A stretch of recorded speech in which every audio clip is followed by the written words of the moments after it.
लागे तुझसे मन की लगन या स्टोरीचे 8 एपिसोड अपलोड केलेले आहेत. कथा कशी वाटली कमेंट करून सांगा आणि चॅनलला लाईक, शेअर, सबस्क्राईब करायला विसरू नका. पाऊस अजूनही थांबला नव्हता. त्या ओल्या मातीवर त्यांच्या पायांचे ठसे पुन्हा उमटले आणि त्यांच्या पावलांनी तीच दिशा धरली. नयना त्याच्या मिठीत विसवली होती. ती मिठी एखाद्या वचनासारखी होती. नयनाच्या डोळ्यात अश्रू नव्हते, पण नक्कीच त्या डोळ्यात भीती होती.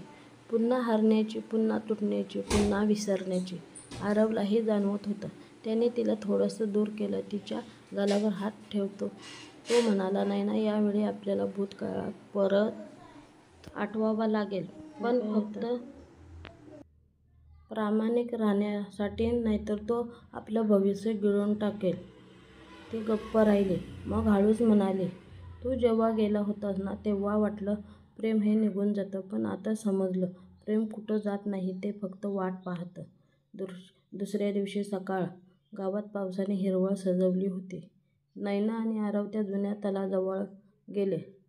तिथे कधीकाळी दोघांनी एकत्र हात धरले होते. तिथे एक गार हवा वाहत होती आणि फुलांचा सुगंध त्यांच्या आठवणींना ओढून घेत होता. आरवने विचारलं. हो, ती म्हणाली, पण यावेळी फक्त हात धरून नाही, मन बांधून. तेव्हापासून दोघं त्या जुन्या गावातच राहायला लागले. जुनं घर, नवी आठवण आणि प्रेमाचं एक नवीन रूप. कधी संध्याकाळी तलावाकाठी फिरणं, कधी सकाळी गावातल्या बायका मुलांबरोबर काम करणं, कधी एकमेकांसाठी चहाचे कप बनवणं आणि सगळ्यात महत्त्वाचं, एकमेकांच्या शांततेत सामावून जाणं. नयनाचं हसू आता त्यांच्या घरात घुमायला लागलं होतं आणि आरवचं प्रेम तिच्या केसाच्या बारीक लाटांमध्ये झुलत होतं. पण कथा इथे थांबत नाही. जुन्या गावात प्रेम परत आलं खरं, पण त्या भूतकाळाचे काही बिछडलेले तुकडे अजूनही मातीखाली गाडले गेलेले होते.